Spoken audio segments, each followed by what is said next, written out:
El otro día estaba navegando por YouTube y terminé en un vídeo del robot de Platón sobre mitos de la geografía. Son vídeos interesantes y los cuales recomiendo, pero este no es el caso.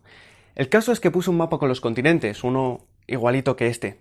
Y esto me dio que pensar. ¿Por qué los continentes están así distribuidos? ¿Qué convierte a Europa y a Asia en continentes distintos? ¿Y por qué narices en las escuelas nos siguen explicando que América es un único continente y no está separado en dos? Supongo que los Urales, como en esta imagen, son capaces de separar el continente euroasiático, pero no parece un criterio demasiado geográfico. Además, si los continentes se dividiesen por barreras geográficas, sería mucho más lógico que el canal de Panamá cortase con los continentes americanos, y no, sin embargo, que Europa y Asia estén separados por una simple cordillera.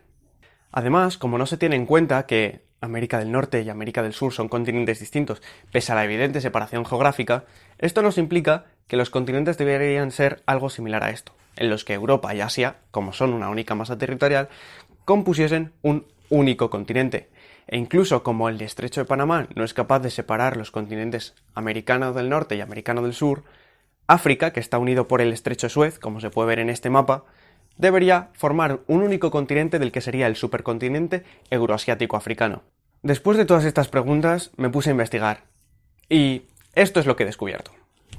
Lo primero es que las palabras con las que nos referimos a los continentes tienen orígenes muy variados. Son provenientes de idiomas viejos, aquellos continentes que se consideran continentes viejos, es decir, continentes que han sido descubiertos por la sociedad occidental desde hace más tiempo. Estos conformarían Europa y Asia, con sus nombres provenientes del griego, y África, con su nombre proveniente del latín. Según lo que he podido averiguar, el nombre de Asia se sugiere que puede provenir de una región dentro de la península de Anatolia, esta de aquí, la que ahora mismo pertenece a Turquía. Este territorio, los griegos lo conocían como Asos. De este término, que englobaba una gran parte de este territorio de Anatolia, podemos comprender que todo lo que se situaba al este de este territorio se compuso de Asia, por la derivación de la palabra Asos.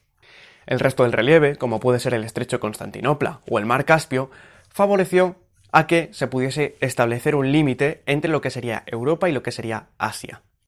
Además, como hemos dicho antes, los Urales servían como barrera geográfica para separar a las tribus del este de Europa con las tribus del oeste de Europa. La historia de Europa es similar, aunque tiene diferentes vertientes. Algunos lingüistas creen que Europa viene de una palabra fenicia, que se pronunciaría algo así como grb o garb. Esta sería una ninfa que vino de Fenicia y terminó en Grecia. Los romanos cogerían esta ninfa y la introducirían en su mitología, y poco a poco la palabra fue variando desde grb hasta Europa. La verdad es que yo tampoco entiendo cómo puede pasar esto.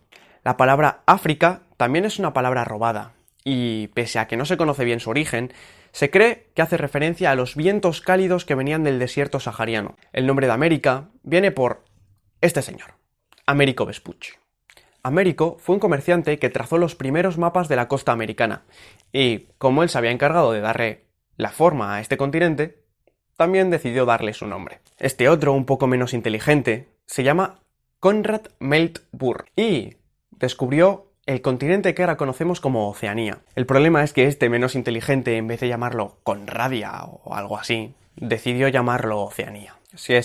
Pero bueno, realmente las razones históricas son poco relevantes en un mundo que históricamente ha cambiado tanto, puesto que ahora mismo las configuraciones antiguas ya no pueden ser correspondientes a las configuraciones nuevas, en las que, por ejemplo, el país de Rusia está separado en dos continentes. Y además, teniendo en cuenta que con los satélites podemos precisar con concreción cómo son las formas de los continentes, es un poco seguir fiándose de que los Urales sirven como barrera y el estrecho de Panamá no. Así que vamos a ver cuáles son otras posibles formas de separar los continentes. Después de llegar a esto y sin ninguna conclusión, decidí cambiar el rumbo de mi búsqueda y pasar a centrarme en algo más geológico. Este sería un mapa tectónico, y es un mapa que enseña los límites de las placas tectónicas. Y esto otro es un dibujo del interior de la Tierra. Una placa tectónica es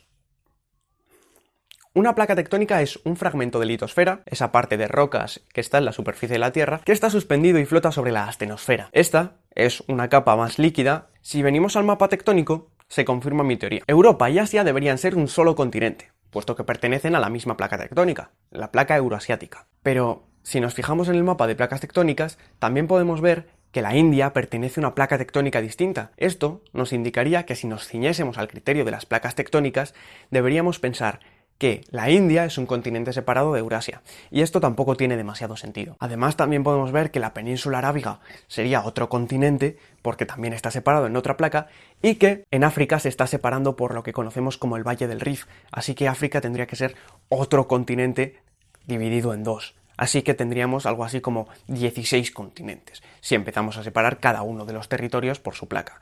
Así que esta forma tampoco parece muy factible. Cuando me iba a dar por vencido, llegué a un artículo de unos geólogos, en los que hablan de que debería haber 8 continentes. Uno de estos sería Zelandia. Este continente sería una especie de placa tectónica que separa Nueva Zelanda de Australia, siendo un continente Australia y el otro Zelandia. De verdad que es que yo ya no puedo más, ¿eh? Después de ver que los geólogos tampoco se aclaran, volví un poco a la geografía. Muchos geógrafos ubican Europa como una megapenínsula del continente asiático, siendo esta parte del continente asiático y confirmando mi teoría de que Europa y Asia deberían ser un único continente. Otra vez esta teoría está confirmada, pero tampoco parece cuajar en todos los ámbitos. Si nos ceñimos a criterios geográficos, otra de las grandes penínsulas sería la península arábiga. Esta península cuenta con 3.240.000 kilómetros cuadrados. Y si cogemos la superficie de Europa y le restamos la parte de Rusia a Europa, que correspondería al continente asiático, vemos que esta península solo tendría el doble de superficie que la península arábiga. Y además cumple con el resto de criterios geográficos para denominar a un territorio península.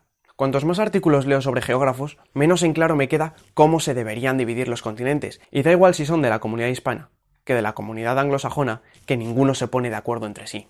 La única conclusión a la que he podido llegar es que hay tantas formas de separar y dividir los continentes que ninguna es más correcta que otra. Simplemente siguen criterios distintos.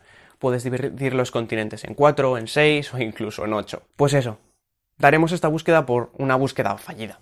Si es que ya conocéis el dicho, para gustos, continentes.